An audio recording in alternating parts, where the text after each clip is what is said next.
تحولات تاجیکستان و جهان را از سودی مرکزی رادیو آزادی پیشنهاد شما میکنیم. من شعله گلخوجه هستم. در خدمت شما عزیزان سلام.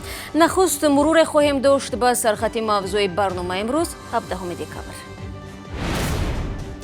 صدمه سبب شده است. از دیروز به این طرف یک قسمت بزرگی شهر دوشنبه لب تشنه مانده و ساکنان در جستجوی آبند. همین آب که نشد ولی آب کشک گفته می آوردن یک ماشین آب می ماندن خیلی اهل گدایدارا ایدوالیتا میگرفتن هم استفاده می بردن. از اینا دو سوتکش نیست کنیم. خاصیت یوروا خواهر ادوکات زندانی توجیک میگوید از بازگشتنش به وطن پشیمان نیست ولی در حالت نامعینی قرار دارد. ما اومدیم ما را چخیل قبول میکنن یعنی که همیشه دیگران مثال اینا قبول میکنن. 300% боло меравад. мақомоти сахалини русия аз соли нав барои муҳоҷирони корӣ нархи патентро гарон мекунанд. аз рӯзи гузашта ба ин тараф сокинони қисмати ғарбии шаҳри душанбе беоб монданд. мақомоти шаҳрдорӣ мегӯянд садама дар қубурҳои марказӣ боиси якбора қатъ гардидани об дар манзилҳо шуд. мутахассисон то ҳол натавонистанд мушкилотро пурра бартараф кунанд, аммо шикояти сокинон аз он аст ки дар чунин ҳолат бояд ба аҳолӣ тариқи мошинҳои махсус об тақсим карда шавад, зеро аксарият дар хонаҳояшон оби захиравӣ надоштанд. Зарангези Наврӯзшов ва Шаҳлои Абдулло гузориш медиҳанд.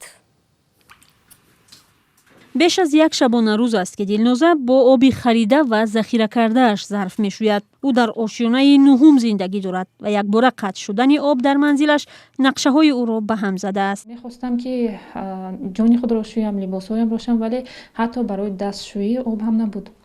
ман росте аз мағоза рафтам, ин читаро ки мебинед ҳамин 5 литр обро харида овардам.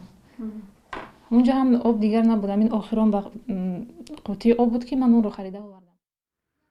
мисли Дилноза сар аз дирӯз 16 декабр сокинони калонтарин ноҳияи пойтахт, ноҳияи Сино беоб мондаанд. мардум аксарият аз якбора қатъ шудани об нигаронӣ мекунанд ва мегӯянд маҷбуранд об бихаранд ва ё ба ошёнаҳои баланд об кашанд то ниёзашонро бароварда созанд. пеш вақто буд ҳамин об ки нашуд як вали об кашак гуфта ми овардан як мошин об мемондан хай аҳли гудайдора индивалидо мегирифтан ам истифода мебурдан. аз ина ду суткашу нест кунем. шикояти сокинони пойтахт аз беобӣ шабакаҳои иҷтимоиро ҳам пур кардааст. телефонҳои идораи обу корези душанбе ин шабу рӯз бетанаффус занг мезанад. соати 8 саҳар ман қабул кардам, то ҳозира беист зангҳо ба ҷавоб додистем. обу корези хеле асабонӣ мешаванд, бале баъзанаш хай мефаҳмад, баъзанаш даштномаҳои қабеҳ ҳам мекунад. кӯшиш мекунем хай фаҳмонем, кӯшиш мекунем, сабр мекунем. посухи масъулини ин идора ба сокинон ва мо як аст. дар яке аз шоҳқубурҳои оби шаҳр садама рух дода боис ба беоб мондани як ноҳияи калон шудааст. ҳоло 12 гурӯҳи садамавӣ барои бартараф кардани ин мушкил сафарбар шудаанд. қубуре ки ноҳияи Синоро бо оби нӯшокӣ таъмин мекунад садама шудагӣ то бегӯ бартараф мекунем. намояндагони корхонаи воҳиди обу корези душанбе таъкид мекунанд ки барои чунин ҳолатҳои садамавӣ онҳо 30 мошини обкашонӣ дар ихтиёр доранд. доир ба набудани оби нӯшокии ноҳия 21 мошини об таъминкунивчи ноҳияро сафарбар кардем, об хай таъмин кардастам. аксар сокинон мегӯянд дар ин ҳудудан 2 рӯз ягон мошин барои онҳо об наовардааст ва ин ҳам мушкилу нигаронии онҳоро бештар кардааст. садама ва шикояти мардум дар ҳолест ки ба иттилои идораи обу корезӣ сокинон ҳудуди 17 миллион сомонӣ аз истифодаи об қарз доранд.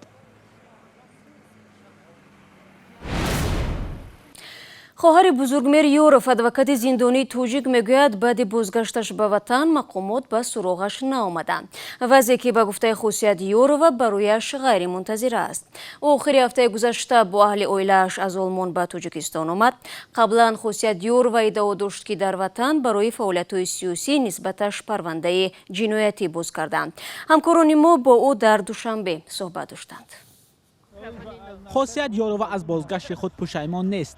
این خانم 38 ساله خواهر بزرگمهر و جمشید یاروف 14 دکبر با شوهر و فرزندانش از آلمان به تاجیکستان برگشت. من راستیگه тамоман дар тааҷҷуб. Ман این خیلی فکر نمیکردم که همین خیلی 2 روز دیگه روزه من همین هر لحظه در شبونه میگم که از شب میبینم این تلفنی برام بگیرن میکنن از ما شب میبرن. خاصیت یاروا با خانواده‌اش بعد از حبس برادرش بزرگمهر ابتدای سال 2017 به اروپا رفته درخواست پناهندگی کرده بود. خاصیت قبلا ادعا کرده بود که در تاجیکستان برای فعالیت‌های سیاسی نسبتش با ماده افراطگرایی پرونده جنایتی باز شده است. من عضو یگان گروه یا که نشده بودم نه که قطعا همه صحبت میکردیم قطعا همه یک خیل بودیم. مقامات رسما درباره پرونده خاصیت یا برگشتن وی چیزی نگفتند، اما سخنگوی وزارت کارهای داخلی گفت عفو آنهایی که با افراطگرایی گمانبر بودند و با خواهش خود برگشته و در جنایت‌های سنگین دست ندارند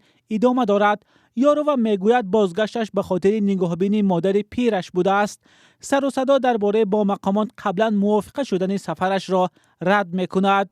ما یگان مسئولیت پیشکی نداشتیم. ما فقط قطعی برادرم جمشید فکر کردیم اگر که در حقیقت چخیلی که مقامات میگوید که یگان چی نیست نفرایی که رفتن میتونن آزادانه برگردن میتونن آزادانه مثلا فکرشون بیان کنن. ما به همین خاطر خواستیم یکم آدمای همون حساب شویم که ما اومدیم ما رو خیلی قبول میکنن یعنی که همیشه دیگران مثال اینا قبول میکنن. یگان ترس هم بود وقتی اومدن؟ بله بسیار ما را ترسانده بودن. خانواده خاصیت یاروا تا حال سند پناهندگی دسترس نکرده بودند. میگوید در آلمان زندگی خوب داشتند و این مدت تلاش به سازمان‌های جهانی رسانیدن قضیه برادر زندانیشان ثمر داده است. بزرگمهر یاروف ادوکات معروف تاجیک ماه سپتامبر سال 2017 با اتهام سنگین به 28 سال زندان محکوم شده بود. سازمان‌های بین المللی و خود بزرگمهر در دادگاه حکم را دارای انگیزه‌های سیاسی می‌دانند. ماه پیش بر اساس قانون نوی عفو از حکم بزرگمهر یاروف 6 سال کم کرده شد. برای برادرم همیشه مبارزه میبریم که برای آزادیش، برای که هر نفر آدمی شخصی نزدیکش اگر گناهکار هم باشه هیچ وقت گناهکار حسابش نمیکنه. برای ما بزرگمهر همیشه بیگناه حساب میشه و ما چیزی که دستمون بیاد برای بزرگمهر میکنیم. گزارش مولا رجب یوسفی بود. ضمناً با وجود آنکه خاصیت یاروا به تاجیکستان برگشت، برادر او جمشید یاروف هنوز در اروپا است. و مثل اعضای عائله یاروف در اروپا صدها خانواده تاجیک برای خود پناهگاه جستند. آنها نه تنها از تاجیکستان بلکه از روسیه، اوکراین، بلاروس، ترکیه و کشورهای دیگر به اینجا رسیده اظهار داشتند که در وطن خود مورد تعقیب و شکنجه قرار گرفتند.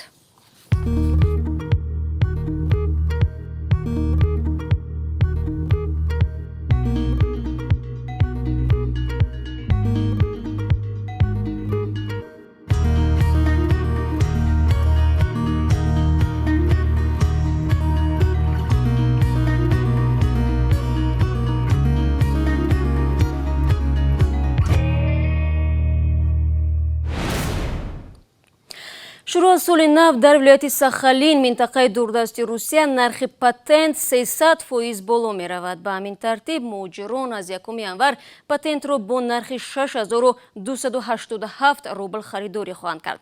حالا پاتنت 2087 روبل روسی ارزش دارد. فعلا در این منطقه حدود 27000 مهاجران کاری خاصتا از کشورهای آسیای مرکزی کار میکنند.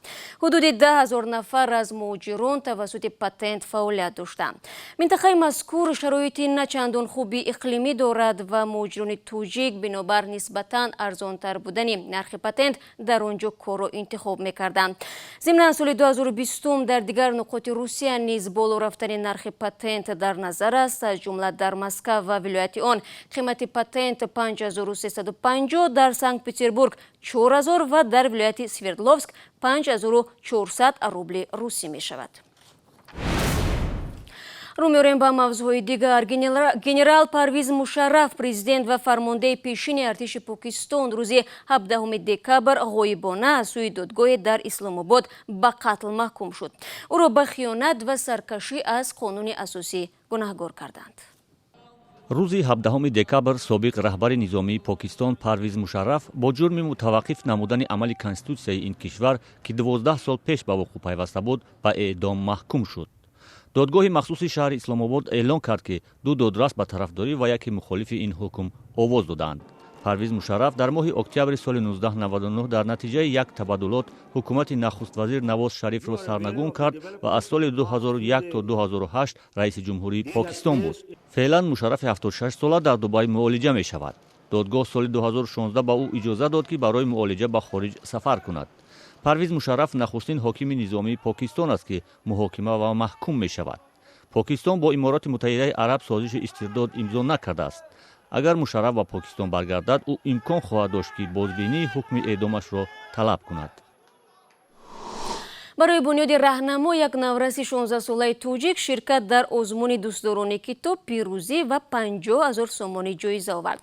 озмуни мазкур барои нахустин бор дар Тоҷикистон ташкил шуда 10 нафар аз сартосари кишвар маҳорати китобхонии худро намоиш доданд. дар баробари бунёди раҳнамо бародар ва хоҳари ӯ низ дар ин озмун ширкат кардаву соҳиби ҷоиза шуданд. ҷоиз ба таъкид аст ки ҳар сеи онҳо дар литсеи таъсисдодаи падарашон Абдуллои Раҳнамо таҳсил мекунанд. Сарвинози Рӯҳулло мавзӯъро идома медиҳад. бунёд раҳнамо имрӯзҳо барои суҳбат бо расонаҳо даъват мешавад то дар бораи ҷоизае бигӯяд ки миёни 10 наврас насиби ӯ гардид. ӯ хонандаи синфи 10 литсеи хусусии раҳнамо аст ва дар озмуни ҷумҳуриявии фуруғи субҳи доноӣ баранда шуд. маблағи ин ҷоиза 50,000 сомонӣ аст. бунёд аз рӯи 4 номинатсия ғолиб эълон шудааст. барои дар даври 4-уми озмун иштирок кардан ҳудуди 127 нафар иштирокчӣ буд, вале дар ҳамин номинатсияи шоҳҷоиза, яъне барои шоҳиҷоиза иштирок кардан ҳамагӣ 8 нафар иштирок мекард ва инчунин шахсоне ки ҷойҳои аввалро соҳиб шуданд аз ҳар номинатсия онҳо низ барои шоҳҷоиза рақобат намуданд, вале хушбахтона ба насиби ман шуд. бунёд дар 4 бахш барои шоҳҷоиза аз рақибонаш бартарӣ дошт ва холҳои бештар ба даст овард. аз тарафи дигар танҳо аз ёд донистани шеър ба довталаби шоҳҷоиза кофӣ набуд. доварон аз рӯи тарзи баён, инчунин шарҳ додан, баҳо додан ба қаҳрамонҳои асосӣ ва луғатдониро низ баҳо медоданд ва барои ҳамин шуда ман соҳиби шоҳҷоиза гаштам, зеро ки бали ман ё холҳои ман нисбати дигарон ба гуфти ҳакамон болотар буд. озмуни ҷумҳуриявии фуруғи субҳи доноӣ чанд моҳи пеш бо амру сарпарастии раиси ҷумҳур Эмомалӣ Раҳмон эълон шуд. ҳадафи аслии он ташвиқи китобхонию китобнависӣ ва боло бурдани сатҳи маънавию ахлоқӣ дар ҷомеа унвон мешуд. феҳристи китобҳое ки бунёд пешниҳод кардааст ҳудуди 5000 мисра ва 250 номгӯи асарҳо будааст. ман ҳам пешниҳод кардам аз номинатсияи адибони классик ва ҳам аз адибони муосир. аз адибони классик бештар аз Мавлоно Ҷалолиддини Балхӣ, Хоҷа Ҳофизи Шерозӣ ва инчунин шумораи нисбатан бештар аз Саъдӣ буд. дар баробари бунёд 12 нафари дигар дар 4 номинатсия ғолиби ин озмун шуда соҳиби ҷоизаҳои пулӣ гардиданд. дар ин миён бародару хоҳари ӯ Муҳаммад Раҳнамо ва Шабеҳа Раҳнамо соҳиби ҷоиза шуданд. ҳар се нафар ҳам фарзандони шоир ва сиёсатшиноси тоҷик Абдуллои Раҳнамо мебошанд. қарор аст рӯзҳои наздик ҷоизаҳоро ба ғолибон дар маросими бошукӯҳе бо ҳузури раиси ҷумҳур тақдим кунанд. ва мақомот дар Исфара мегӯянд ки пас аз нофаҳмии рӯзи душанбе дар марзи Тоҷикистон ва Қирғизистон вазъ дар маҳал ором аст ва роҳи деҳаи Сомониён ба самти Исфара боз шудааст. дар нофаҳмии рӯзи 16 декабр сокинони ду деҳаи марзи Исфара ва Ботканд ба сӯи ҳамдигар сангандозӣ карданд. бо ташаккур аз якояки шумо бинандагони азиз ки то ин сониҳаҳо моро тамошо кардед. барномаи хабариро барои имрӯз анҷом медиҳем. хабарҳои аз ин бештарро метавонед дар вебсайти Радиои Озодӣ бихонед ва гузоришҳои ҷолибро дар Озодӣ видео канали мо дар YouTube тамошо кунед. фаромӯш насозед ки суби фардо ман шуморо дар навиди бомдодӣ мунтазир мешавам. то мулоқоти баъдӣ, худо нигаҳдор.